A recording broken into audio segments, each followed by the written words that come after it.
Hi there guys, in this video I will show you how to share Spotify on Facebook story with music. Firstly, you need to make sure that you have opened your Spotify application and you need to choose a song that you want to be related into your Facebook story. Now, for example, I will go with this music, and what I need to do, just simply go on downside for the sharing button, and then as you can see you have here a lot of options for a lot of applications which are for social uses, and I need to go for the Facebook side and stories, and I need to wait for connecting through that process.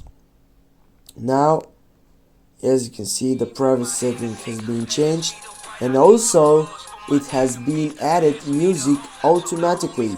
Now go share, for example, and go processing. You need to wait, and that's it guys. Thanks for watching. Don't forget to hit that like and share the video. See you soon.